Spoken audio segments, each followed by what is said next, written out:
베드로 사도는 베드로전서를 통하여 로마 제국의 압박과 박해 속에 살고 있는 고난당하는 교회와 성도들을 위로하였습니다. 교회는 이런 외부적인 그 핍박과 어려움도 참 힘들었지만, 그러나 정작 더 힘들고 어려웠던 것은 교회 안에 있는 내적인 위기였습니다. 교회 안에 침입한 그런 거짓된 복음을 전하는 악한 교사들, 이런 사람들 때문에 교회 안에 영적 혼란이 일어나서 더 많은 갈등과 어려움에 빠지게 되었습니다. 교회는 윤리적으로 영적으로 큰 위기를 겪게 되었습니다. 그래서 베드로 사도는 베드로 후서를 통하여 교회 안에 들어온 악한 교사와 거짓된 가르침에 대하여 어떻게 대처해야 하는지를 정확하게 제시하고 있습니다.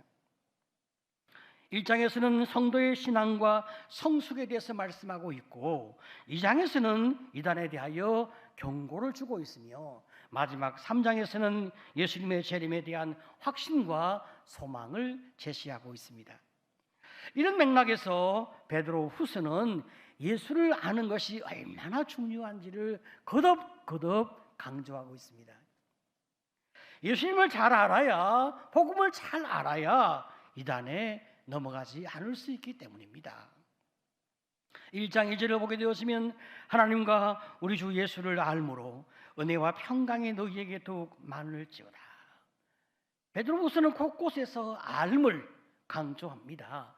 예수를 많이 알아야 한다. 하나님을 많이 알아야 한다. 많이 강조합니다.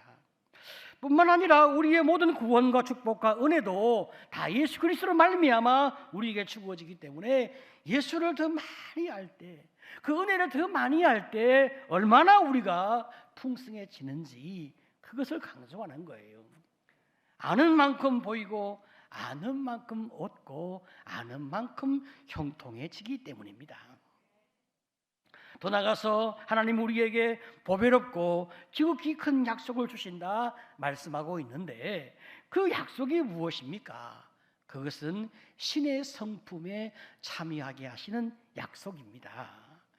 1장 4절을 보게 되었으면 이로써 그 보배롭고 지극히 큰 약속을 우리에게 주사 이 약속으로 말미암아 너희가 정욕 때문에 세상에서 썩어질 것을 피하여 신성한 성품에 참여하는 자가 되게 하려 하셨느니라. 우리 본문은 말이죠, 신성한 성품 이렇게 말씀하고 있는데, 우리말 성경은 이 단어를 번역할 때 신의 성품이라고 번역했습니다. 훨씬 더 우리에게 많이 와닿는 편안한 번역이죠. 자, 우리가 이제 신의 성품에 참여하게 되어진다. 그 말은 곧 하나님의 성품에 참여하는 자가 되었다, 이런 말이죠. 자, 그러면 신의 성품과 반대가 되는 말이 무엇일까요? 우리 본문에서 말씀하고 있는 말씀을 보게 되어지면 그것은 정욕이라고 말하고 있어요. 이것은 인간이 가지고 있는 본능을 말하고 있는 거예요. 정욕은 말입니다, 육체의 본성에서 나오는 욕심을 가리키고 있습니다. 이 정욕은 그 한순간은 우리에게 만족을 주는 것 같지만, 그러나 영원토록 우리를 파괴시키는 욕망이 정욕이거든요. 이 정욕을 따라갈 때 각종 중독이 만들어지면서 삶이 계속 어려워지고 관계가 계속 파괴되어집니다. 인간은 말이죠, 죄 중에 태어나서 죄 가운데 죽는 존재입니다. 원래 인간은 하나님의 형상으로 창조되었지만 죄를 범하고 타락함으로 말미암아 인간에게 악이 있고 냄새가 나는 그런 추악함이 만들어지게 되었습니다. 여러분, 이런 인생에게 말이죠, 하나님께서 은혜를 주셔서 거듭남이라고 하는 놀라운 신의 성품을, 신의 그 축복에 참여하는 은혜가 임하니 얼마나 감사한 일입니까? 이런 이제 거듭남으로 말미암아 우리 삶에서 회복되는 일들이 벌어지기 시작한 거예요. 이 상상할 수 없는 축복이거든요. 예수님의 성품, 신의 성품을 딱 한마디로 정리하라, 그렇게 말하면 그것은 사랑의 성품입니다. 예수님은 우리를 사랑하실 때 끝까지 사랑하는 모습을 보여주고 있는데요, 요한복음 13장 1절 우리 같이 한번 보겠습니다. 자, 시작. 6월 전에 예수께서 자기가 세상을 떠나 아버지께로 돌아가실 때가 이른 줄 아시고 세상에 있는 자기 사람들을 사랑하시되 끝까지 사랑하시니라. 자, 보세요. 여러분, 사람은 말이죠, 누군가를 사랑할 때 사랑하려고 애를 많이 쓰고 사랑하려고 노력을 많이 하고 희생도 하고 헌신도 하고 섬기기도 했단 말입니다. 그런데 그 사람이 나를 알아주지 못한다, 혹은 내가 사랑함으로 말미암아 억울한 일을 당하고 있다, 내가 많이 섬기고 희생했음에도 불구하고 열매와 결실이 보이지 않는다. 그럴 때 우리 마음 가운데 후회하는 마음이 생기는 거예요. 내가 왜 이렇게 살고 있나? 내가 너무 헛된 일을 지금 하고 있지 않는가? 이런 마음들이 생기게 되어 있어요, 사람은 말이죠. 그런데 예수님은 마지막 순간, 죽어가는 그 순간까지도 후회 없이 사람을 사랑하시는 거예요. 뿐만 아니라 하나님의 은혜로 우리 마음을 부드럽고 너그럽고 따뜻한 마음으로 이끌어 가신단 말이죠. 이런 하나님의 은혜를 기억하면서 우리도 이런 하나님의 성품에 참여하는 자가 될 수 있도록 더 많이 애를 써라, 너희도 더 많이 노력을 하라, 이런 맥락에서 힘써라 말씀하고 계신 거예요. 5절에 보니까 뭐라고 말씀합니까? 베드로후서 1장 4절 5절에 보게 되어지면 이로써 그 보배로 고치고 이게 큰 약속을 우리에게 주사 이 약속으로 말미암아 너희가 정욕 때문에 세상에서 썩어질 것을 피하여 신성한 성품에 참여한 자가 되게 하려 하셨느니라. 그러므로 너희가 더욱 힘써. 하나님의 은혜 가운데 우리가 지금 믿음의 삶을 살면서 더 큰 사모함으로 너희가 힘을 써라. 신의 성품에 더 많이 참여할 수 있도록 너희가 더욱더 노력을 좀 해라. 이렇게 말씀하고 있는 거죠. 인간이 가지고 있는 죄악된 본성, 여러분, 이것을 우리가 특별하게 노력하지 아니하고 그냥 그대로 내버려 두게 되어지면 여러분, 우리가 점점 더 게을러지고 그리고 점점 더 많은 인간관계에서 오해가 만들어지고 그리고 점점 더 사람이 추악해집니다. 그뿐 아니라 내 자신에게도 많이 해를 주지만 남에게도 굉장히 해를 많이 주는 이상한 인간으로 인간이 가게 되어 있어요. 그래서 이 죄악된 본성을 끊어버리고 신성한 성품에 참여하도록 하기 위해서 너희가 힘을 써야 한다 말씀하고 계신 거예요.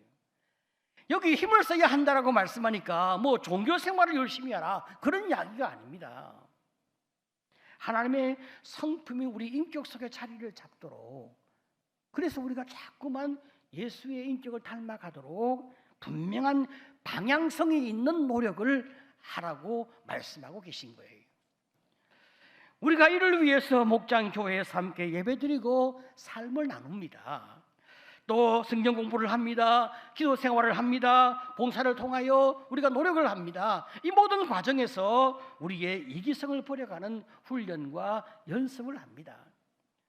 뿐만 아니라 우리의 가정생활이나 직장생활을 통해서 주의 말씀이 내 삶 속에서 어떻게 적용되고 있는지를 계속 우리 자신을 점검하는 거예요. 내 안에서 이 악함과 이기성이 오늘도 얼마나 나를 많이 지배하고 있는지, 하나님의 은혜와 사랑과 말씀이 오늘도 내 삶을 얼마나 많이 영향을 주고 있는지, 내가 무엇을 따르고 있는지 나 자신을 잘 살피는 겁니다. 그러면서 고백하고 서로 나누고 위로하고 격려하면서 주님이 주시는 그 인격적인 삶을 향한 방향성을 가지고 살아가는 것입니다. 자, 여러분, 우리 아이들이 말이죠, 그냥 열심히 공부한다고 성적이 오릅니까? 그렇지 않거든요. 공부하는 방법이 있습니다. 공부하는 방법을 잘 알아야 성적도 오르고 똑똑해지거든요. 마찬가지로 우리 베드로 사도는 말이죠, 오늘 본문에서 신의 성품에 이르도록 하기 위하여 우리에게 8단계 과정을 제시하고 있는 거예요. 믿음의 덕의 지식을, 지식의 절제를, 절제의 인내를, 인내의 경건을, 경건의 형제 우애를, 형제 우애의 사랑을 더하라. 이 과정을 하나하나 잘 소화해내면 낼수록 우리가 점점 더 신의 성품을 더 많이 누리는 그런 은혜가 임하게 되니까 이 과정을 묵상하며 훈련받으라 말씀하고 있습니다. 자, 여러분, 제일 첫 번째 단계가 무엇이냐? 믿음을 강조합니다. 믿음은 기초예요. 자, 믿음은 말이죠, 두 가지 믿음이 있습니다. 첫 번째 믿음은 가장 기본적인 믿음으로서 예수로 말미암아 거듭남의 은혜를 입는 믿음입니다. 이 믿음은 말이죠, 전적인 하나님의 선물, 100% 하나님의 선물인 거죠. 인간이 어떻게 하나님을 믿습니까? 보이는 사람도 잘 안 믿는데 보이지 않는 하나님을 사람이 어떻게 믿을 수 있습니까? 그런데 하나님이 은혜를 주셔서 예수가 믿어지고 천국이 믿어지고 말씀에 따라 살면 하나님께서 주시는 은총이 믿어지는 거예요. 참 기적 같은 은혜입니다. 자, 이런 믿음으로 우리가 거듭나 주의 자녀가 되었잖아요. 그러면 두 번째 믿음이 이제 필요하게 되는 겁니다. 두 번째 믿음은 하나님을 신뢰하는 믿음인 거예요.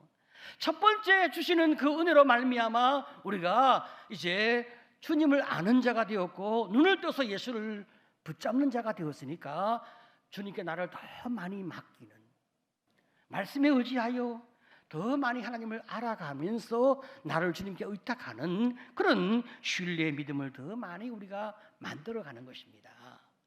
자, 여러분, 이 두 가지 믿음이 하나가 되어서 가장 신의 성품에 참여하는 기초가 되는 겁니다. 자, 두 번째 덕을 이야기합니다. 일반적으로 덕은 말이죠, 사려 깊고 착하고 부드러운 성품을 덕이라 그렇게 말합니다. 자, 그러면 예수님의 덕은 무엇일까요? 예수님의 덕은 기본적으로 핵심적으로 그 속에 용서가 있어요.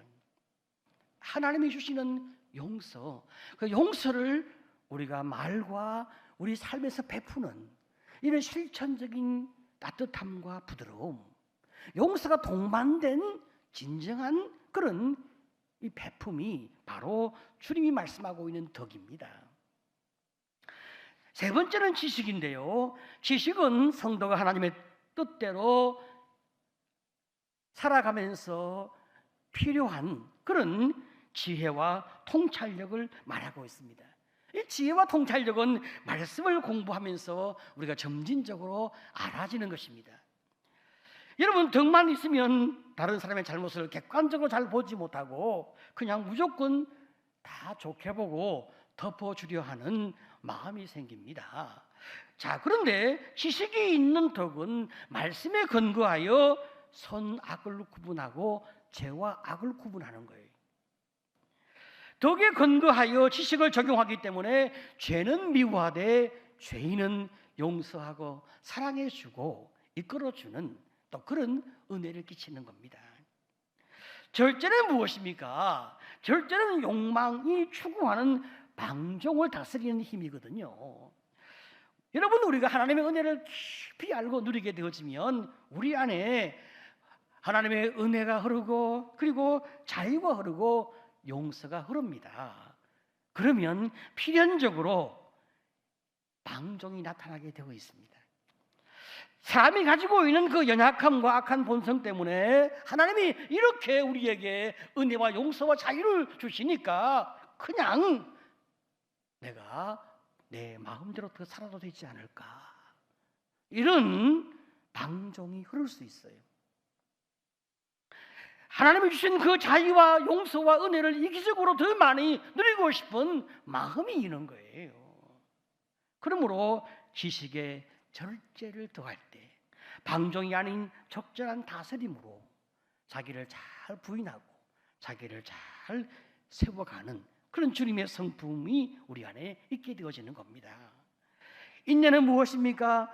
인내는 하나님이 축복하시는 약속을 믿고 세상의 압박과 악에 대항함으로 말미암아 믿음을 가지고 문제를 잘 해결해가고 조용히 그 문제를 다루어 갈 수 있는 능력이 인내이거든요. 물론 동양적 인내는 무조건 참는 것인데 우리 성경이 말씀하고 있는 인내는 그런 것이 아닙니다. 환난과 어려움을 적극적으로 수용하지만 잘 견디면서 조용히 하나님의 그 능력과 은혜로 말미암아 문제를 해결해 나가는 그런 힘이 바로 인내입니다.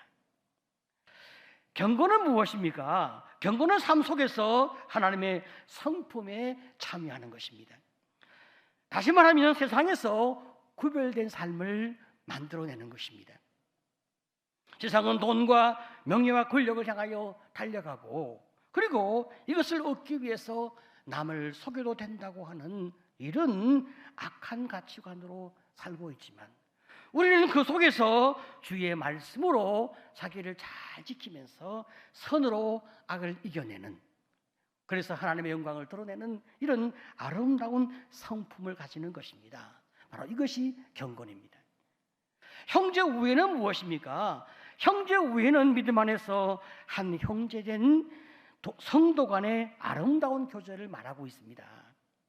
여러분, 본래 인생은 말이죠, 다른 사람과 비교하면서 나를 높이고 상대방을 은근히 깎아내리고 싶어하는 마음이 있어요.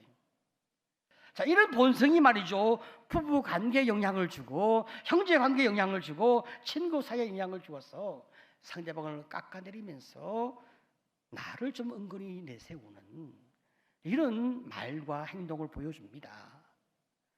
그래서 은근히 디스하고 은근히 그 약점을 잡고 이렇게 그 약점을 다른 사람에게 말해주는 거예요. 이것은 말이죠, 형제 마음을 아주 상하게 하는 것입니다. 이런 마음을 계속 풍기게 되어지면 우리가 진정으로 하나가 되기 어렵습니다. 이런 우리의 모습에 대하여 우리가 늘 회개가 필요합니다. 그리고 나를 낮추고 형제를 존경하고 그리고 존중하고 그를 높여주는 이런 관계의 진실함이 있을 때 형제 우애가 만들어지는 것입니다. 자, 그리고 여러분, 형제 우애에서도 성숙한 것이 무엇입니까? 사랑입니다. 사랑은 모든 덕목 가운데서 으뜸인 것입니다. 사랑의 본체이신 하나님께서 예수를 통하여 이 땅에 보여준 하나님의 성품이 사랑입니다. 우리는 그 사랑을 아가페라 부르는 것입니다. 이 사랑은 죄인을 향하여 자신의 목숨을 버리신 우리 주님의 성품에서 잘 보여졌습니다. 우리가 이런 성품을 우리가 계속 묵상하면서 바라보는 것입니다. 이런 신의 성품의 최종 단계가 사랑이니까 주님, 우리가 그 삶을 살아내도록 우리에게 은혜를 주시옵소서. 끝까지 사랑하는 우리 주님의 모습에서 우리가 본 그 기쁜 감동, 하나님, 나도 이렇게 내 가족을 사랑하고 영혼을 사랑하고 이 땅의 모든 사람을 사랑할 수 있도록 나에게 은혜를 더하여 주옵소서. 자, 여러분, 믿음으로 시작되어진 그리스도인의 덕목이 사랑으로 완성이 되는 것입니다. 우리 함께 같이 말씀을 읽어보겠습니다. 자, 베드로후서 1장 5절로 7절. 자, 시작. 그러므로 너희가 더욱 힘써 너희 믿음의 덕의 지식을, 지식의 절제를, 절제의 인내를, 인내의 경건을, 경건의 형제 우애를, 형제 우애의 사랑을 더하라. 그렇습니다. 이 8가지 덕목은 말이죠, 계속 순환되어지면서 1단계 성장하고 또 순환되어지면서 2단계 성장하고 또 순환되어지면서 3단계 성장하고 계속 이렇게 자라는 거죠. 얼마나 그 삶이 풍성하고 얼마나 그 인생이 넉넉해지겠습니까? 자, 그런데 말입니다, 1장 8절에 보게 되어지면 이런 것이 너희에게 있어 흡족한즉 너희로 우리 주 예수 그리스도를 알기에 게으르지 않고 열매 없는 자가 되지 않게 하려니와. 자, 이런 것들이 흡족하게 계속 주님을 묵상하고 알아가면서 더 많이 우리에게 만들어질 때 열매가 나타난다. 우리의 삶에서 열매가 나타난단 말이죠. 가족의 열매가 있고 우리의 인간관계의 열매가 있고 우리가 살아온 삶의 모든 모습에서 하나님이 열매를 주신다. 이 얼마나 은혜입니까? 자, 여러분, 이렇게 신의 성품으로 우리가 그 방향성을 정하고 이렇게 믿음의 길을 잘 경주해야 하는데, 이런 길을 묵상하지 아니하고 이 방향을 찾지 아니하고 그냥 자기 마음대로 살아가는 사람들이 있습니다. 거듭났지만 주님이 말씀하는 그 신의 성품을 바라보지 아니하고 지 마음대로 살아가는 사람들, 그런 사람을 우리 성경은 뭐라고 말을 하냐? 맹인이라고 이야기하는 거예요. 1장 9절에 이런 것이 없는 자는 맹인이라, 멀리 보지 못하고 그의 옛죄가 깨끗하게 된 것을 잊었느니라. 자, 이 맹인들은 말이죠, 나의 모든 죄가 예수 그리스도의 피로 말미암아 용서되어져 내가 주님의 사람, 의로운 사람, 신의 성품에 이른 자가 되었다는 것을 알지 못하고 그냥 또 옛날의 습성대로, 옛날 그 죄 가운데 있던 그 마음대로 그냥 세상의 삶으로 달려가는 인생이라, 그렇게 말하고 있습니다. 얼마나 안타깝고 얼마나 우리 주님이 참 가슴이 터지겠습니까? 이 영적 맹인들은 그때그때 충동적이고 세상의 흐름과 분위기에 따라 살면서 그 삶도 자꾸 고난과 문제 가운데 자기를 던지지만 주변 사람에게 더 많은 냄새를 피우는 거예요. 자기가 예수 믿는다고 하는데 주변 사람이 볼 때는 네 같으면 나 예수 안 믿겠다, 이런 말들을 만들어내게 되는 거예요. 하지만 우리가 어느 날 하나님의 은혜 가운데서 우리의 잘못된 삶의 방향성을 다시 깨닫고 회개하고 또 돌이켰어 주님의 형상 회복을 위하여 신의 성품에 참여하는 자가 되기 위하여 우리가 더 애쓰게 될 때, 마침내 하나님이 주시는 놀라운 축복과 열매가 또 우리 삶 속에 나타나게 되어지니까 우리는 돌이켜 그 방향과 그 길로 가야 합니다. 자, 여러분, 우리가 신의 성품에 이렇게 잘 참여하는 자가 되도록 하기 위해서 내 능력과 내 힘으로 그게 되냐? 그렇지 않아요. 사람은 말입니다, 이 본성의 지배를 받고 본능이 훨씬 더 강하기 때문에 우리는 주님 안에 있어야 신의 성품에 우리가 점점 더 깊이 들어갈 수가 있습니다. 요한복음 15장을 이것을 포도나무와 가지의 비유로 설명하는 거예요. 예수님은 포도나무, 우리는 가지. 이 가지가 나무에 잘 붙어만 있으면 가지 끝에 열매가 저절로 맺힌다. 자, 그러면 이 열매는 말이죠, 가지 열매가 아니라 사실은 나무의 열매거든요. 우리가 주님께 붙어 있으면 예수의 열매가 우리에게 맺혀지는 거죠. 우리는 다 늘 주 안에 있는 거예요. 말씀 묵상하고 하나님의 은혜 가운데 거하려고 애쓰고 주의 말씀을 늘 묵상하는 가운데 노력하게 되어지면 자연히 우리 삶이 좋아지게 되어 있습니다. 여러분, 지금 우리는 참으로 어려운 시대를 살고 있습니다. 두려움이 있고 불안이 있고 불신이 있고 분노가 있고 갈등이 있는 힘든 시대를 우리는 살고 있습니다. 그렇지만 우리의 성품을 다듬어 가시는 하나님의 손을 우리는 또 느끼고 있습니다. 그 주님께 나를 맡겨 보면 우리의 삶이 얼마나 좋아지겠습니까? 나를 사랑하시는 좋으신 하나님께 나를 맡기면 얼마나 내 인생이 더 좋아질까? 내 문제가 하나님이 어떻게 해결해 가시는지 주님께 맡기면서 내가 쳐다보는 그 은혜와 축복과 감격이 우리 안에 있으면 또 얼마나 우리가 행복하겠습니까? 우리가 주님께 이렇게 우리를 맡기게 되어지면 올 한 해가 끝날 때 우리가 좀 더 성숙해지고 좀 더 행복해지고 좀 더 감사가 넘치는 사람으로 변하지 않을까, 이런 소망을 마음에 품게 됩니다. 여러분, 우리가 이를 위해서 또 다음 주에는 여러 많은 훈련 프로그램들을 준비해 놓았습니다. 우리가 우리의 능력과 우리의 힘으로 어떻게 우리가 신의 성품을 누릴 수 있겠습니까? 안 되거든요. 하나님 말씀 안에 우리가 나를 다루어내야, 주님을 바라보고 말씀 안에서 우리의 삶을 우리가 잘 만져내야 마침내 우리가 하나님의 은혜 가운데 사랑이 있고 은혜가 있고 행복이 있는 사람으로 변할 수 있으니까, 하나님 이 가을에 예수와 함께 말씀에 순종함으로 풍성할 수 있도록 나를 축복해 주옵소서. 이 고백을 가지고 이 가을에 말씀 훈련에 동참하는 한 가지 이상 참석해보는 여러분 되시기를 간절히 축복합니다.